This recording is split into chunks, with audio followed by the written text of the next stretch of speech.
Art, Wine, and Travel was on the west side of Paso Robles, and we heard about a tour, taste, and tailgate event you could go on, put on by one of the local wineries. So we thought we'd go take a look. Hi, welcome to Adelaida. My name is Terry Colton. I'm a winemaker here at Adelaida. We're on the west side of Paso Robles, about 10 miles outside of town and about 14 miles from the ocean behind Hearst Castle. The elevation of the winery is about 2,000 feet, and we have 145 planted acres of grapes that range between 1,500 feet and 1,900 feet of elevation. They're all pretty mountainous vineyards, and we've got this beautiful calcareous soil that we have out here on the west side. It's pretty unique to California. It's one of the only areas in California that has calcareous soils.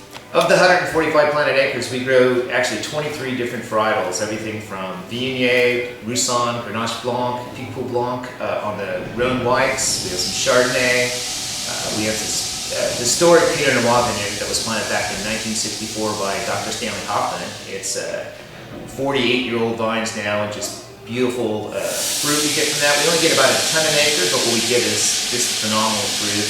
It's about 1,900 feet, so that it's across the swale, so it definitely gets more of a cooling influence from the wind coming in from the ocean in the afternoons, and keeps the Pinot in a really nice spot. Dr. Hoffman did a great job by putting it in that spot. A lot of foresight from him. We also do Grenache, Mourvedre, Cinsault, Quinoise, all Rhone red grapes, Syrah, and we have an 18-acre head-pruned dry farm Zinfandel vineyard that was planted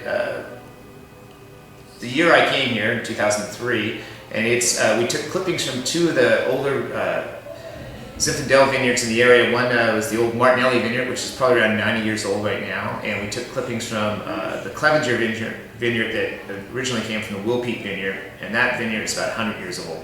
So we have these two historic vineyards that we got to take some clippings from, and we propagated it on our hill, and it's all head-pruned dry farm, 12 by 12 spacing, so big wide spacing for the dry farming. We don't irrigate it at all. It only gets rain in the winter, and then basically, since we don't get rain in summer, it's on its own for the rest of the time.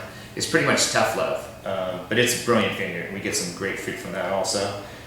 We also have a small port vineyard where we have Trigo Nacional Tinta Cusau, and we make a Portuguese style port from that, but we can't call it port because it's not from port, so we call it method, produced in the traditional Portuguese method, which we basically do. We get some nice high-proof brandy from St. George Spirits, Hanger One Vodka producers up in Alameda, and we blend that into the fermenting pumice and squeeze it off, and then age it for 2 years, and that's our port program. So we're here in the barrel room. This is our main barrel room at Adelaida here. I use a lot of pungents on the Rhone varietals especially, and also on the Zinfandel, and they're a much bigger barrel than the normal barrel you see. They hold over double the volume of a normal barrel. It's called a pungent. Normal barrels usually called a barrique. So these hold about 500 liters, and a barrique holds about 225, so about 130 gallons roughly, and 59 gallons in the smaller barrels.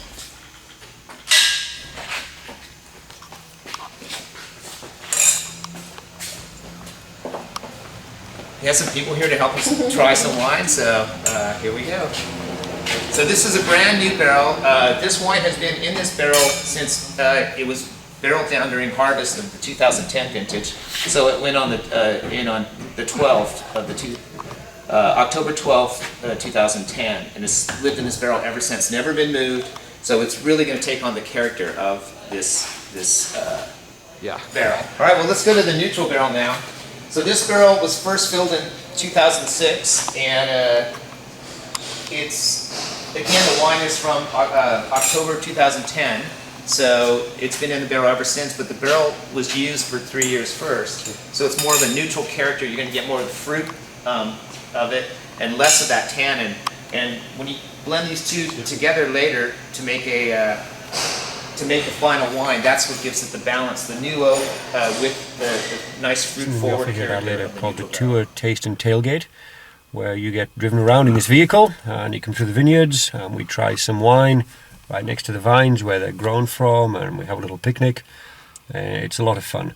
So with that in mind, we're out here in the vineyards. We're on the HMR ranch, and again, the diversity of the geology and the different soils is quite significant here. I wonder if you can see that just to the left here, again where the walnut trees are, how much more red, if you will, the soil is. There's a lot more clay, and it's that volcanic basalt that we spoke about. And it's ostensibly north-facing, so deeper, richer soils, which are too fertile for what we want here. As Terry alluded to, we're much more about quality than we are about quantity. So quite low yields, 2 tons to the acres, and expressing the soil and the area and the specific varietals we have grown here. So again, the walnuts are on these north-facing slopes, and as you look, it's a perfect example with the road right here. Just at the apex again, you can see how white and chalky it is. And then on the south side, just over this hill, that's where all the vineyards are. And we'll cruise there now and take a look at some Pinot Noir. I've found it really interesting talking to the professors down at Cal Poly with the soil science, is the diverse geology we have here in Paso. As a layman, my understanding is that you have a significant amount of both sedimentary ocean floor material, which is these white rocks here, and then also where the walnuts are over here. It's kind of difficult to tell today, but they're more north facing it's more of a volcanic igneous basalt type of rock. So the old timers, a walnut needs more water than an almond, needs more water than a grapevine. So they planted the walnuts generally on the north facing slopes where the soil is richer and deeper, and then the almonds could survive on the south facing slopes. And so here at Adelaida, we look for areas on the ranch where there's struggling or failing almond orchards, and we've developed a lot of vineyards on those sites. It's quite interesting on this little hill here, as you see, if you look right at the apex, if you took a plane through there, this white chalky, the locals call it chalk rock, this white chalky rock is very much more near the surface on the south facing side slopes. This whole area was ocean floor at one point, and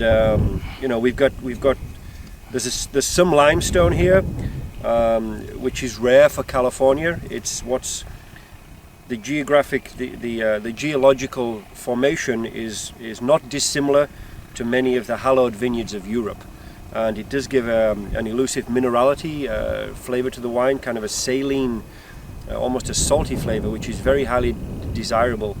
It's in the red wines, and it's very pure in the white wines also.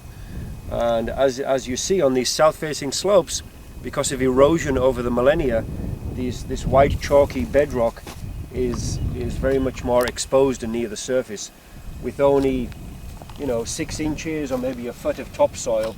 Then it goes into this combination of soil and fractured rock that's quite deep. And so the vines, because this is sedimentary and layered down, the vines can work their way through it. Here we are at the picnic spot, which is what we enjoy, the conclusion of the tour taste and tailgating trip. And it's back where we started, the original spot. You get a nice look over the vineyards.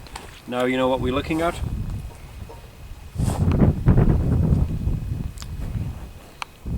The third wine we're enjoying here is called Version, and it's a classic Southern Rhone blend based on the 3 principal grapes of the Châteauneuf region in France. These grapes are grown here now, being Mourvèdre, Grenache and Syrah. So this is the 2009. It goes quite nicely with lunch.